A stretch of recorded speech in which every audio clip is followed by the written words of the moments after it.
मुंबई की रात। बारिश की बूंदें सड़कों पर लगातार गिर रही थीं और दूर से आती पुलिस सायरन की आवाजें उस सन्नाटे को चीर रही थीं। वर्ली सी फेस पर एक काली बीएमडब्ल्यू रुकी। ड्राइवर ने इंजन बंद किया। अंदर बैठी थी आयरा मेहता, शहर की सबसे तेज वकीलों में से एक। उसकी आंखें बंद थीं। रेडियो पर पुराना गाना चल रहा था। कुछ तो लोग कहेंगे, लोगों का काम है कहना। आयरा ने धीमे से मुस्कुराया। शायद वो गीत उसके अपने हालात से बातें कर रहा था। उसी वक्त पीछे से लाल बत्ती वाली पुलिस एसयूवी आई। वो रुकी। ड्राइवर साइड का दरवाजा खुला और बाहर निकले एसीपी आदित्य शेखावत। 3 साल बाद दोनों आमने सामने थे। कोई शब्द नहीं, सिर्फ हवा और बारिश का शोर। आदित्य, इतनी रात को अकेली? आयरा मुस्कुराते हुए। कभी कभी अकेलापन भी सबूत बन जाता है। आदित्य कुछ कहना चाहता था पर उसकी जुबान जैसे भीग गई थी।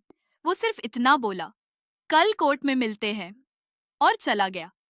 आयरा ने रियर मिरर में उसे जाते हुए देखा, फिर धीमे से खुद से बोली, हाँ, कोर्ट में ही तो हमारी किस्मत का फैसला होना है। अदालत की सुबह अगली सुबह सेशन कोर्ट की सीढ़ियों पर मीडिया का हुजूम जमा था। रियाज शेख बनाम स्टेट ऑफ महाराष्ट्र। सदी का मुकदमा कहा जा रहा था।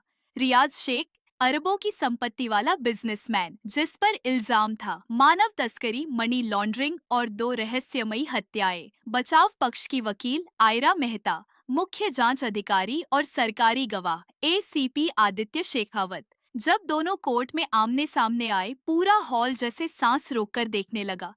आयरा ने अपनी फाइल खोली। उसकी आवाज में वही आत्मविश्वास था जो हर जज को हिला देता था। माय लॉर्ड, अभियोजन पक्ष के सारे सबूत परिस्थितिजन्य हैं और कानून में परिस्थितियां नहीं, सिर्फ प्रमाण बोलते हैं। आदित्य ने जवाब दिया। और प्रमाण वही हैं जो इंसान की सच्चाई से जुड़ते हैं, न कि उसकी चालाकी से। उनकी आंखें मिली। 3 साल की दूरी एक नजर में भर गई। जज ने हथौड़ा बजाया। ऑर्डर, पर्सनल हिस्ट्री बाहर रखी जाए। मगर अदालत में मौजूद हर इंसान जानता था, यह मुकदमा सिर्फ कानून का नहीं, दिल का भी था। रिश्ता जो राख हो गया 3 साल पहले। आदित्य और आयरा एक ही टीम में थे। वो दोनों साथ में केस लड़ते, कभी अदालत में, कभी जमीर के कटघरे में। वो दिन याद था जब उन्होंने पहली बार साथ जीत हासिल की थी।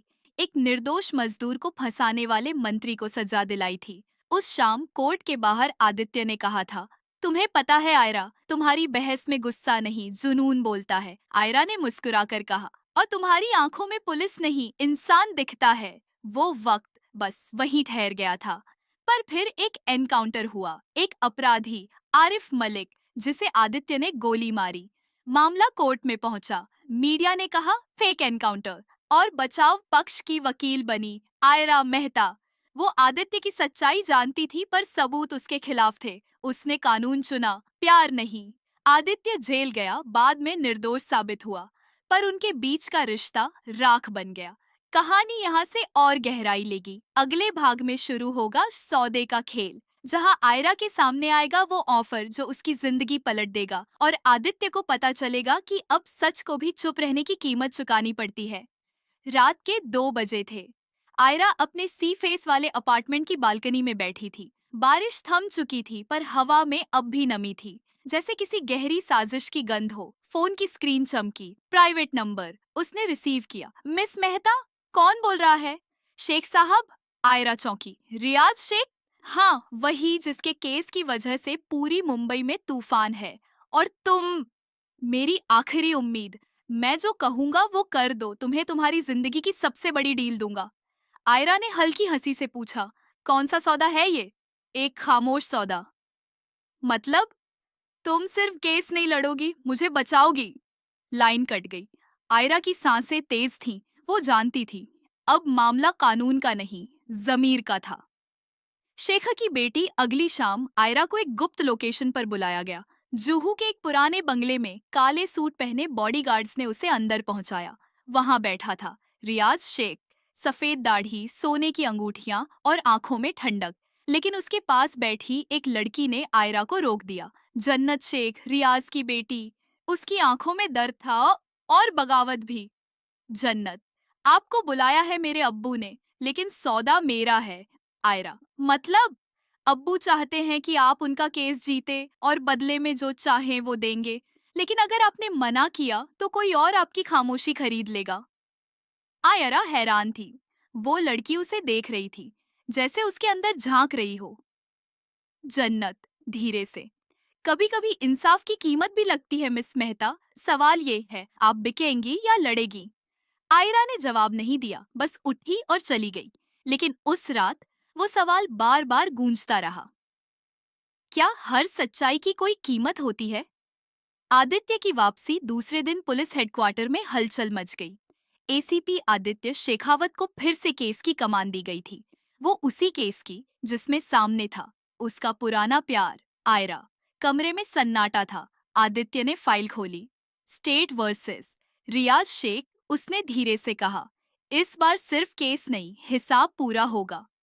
रात को जब वो अपनी डेस्क पर बैठा था, दरवाजा खुला। आयरा अंदर आई। मुझे तुमसे कुछ पूछना है, उसने कहा।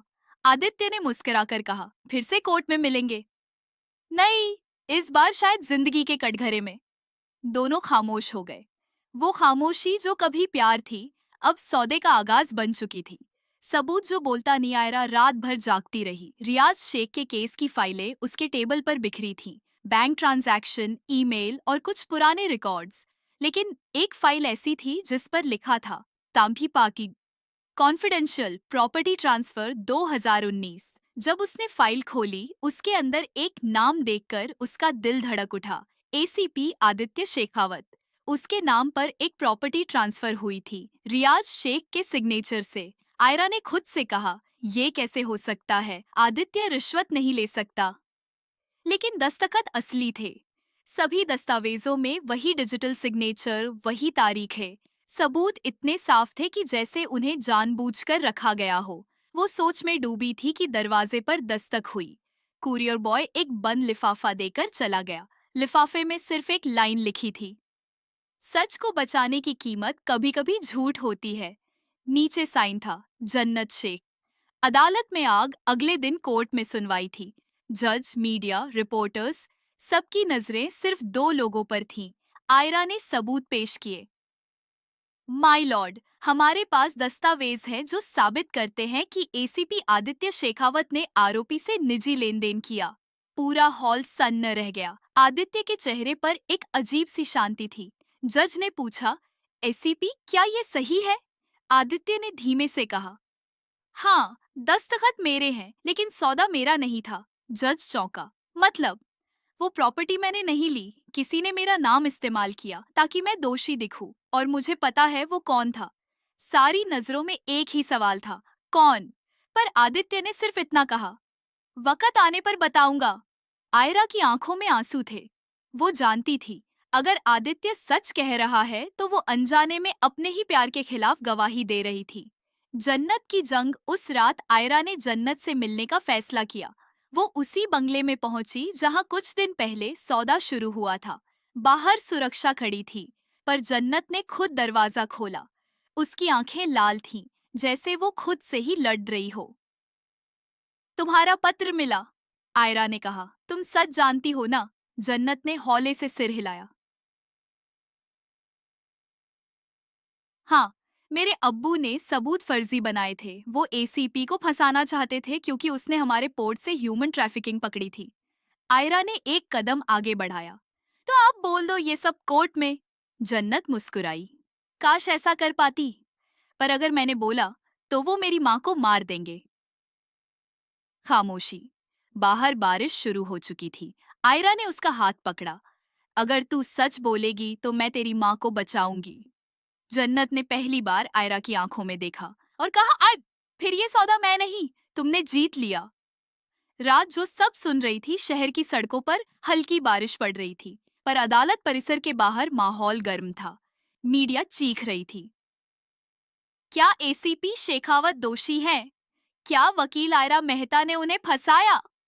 अंदर अंधेरे कमरे में आयरा अकेली बैठी थी। टेबल पर वही कॉन्फिडेंशियल फाइल खुली थी, लेकिन अब उसके साथ एक यूएसबी ड्राइव थी जिसे जन्नत शेख ने गुप्त रूप से उसे भेजा था।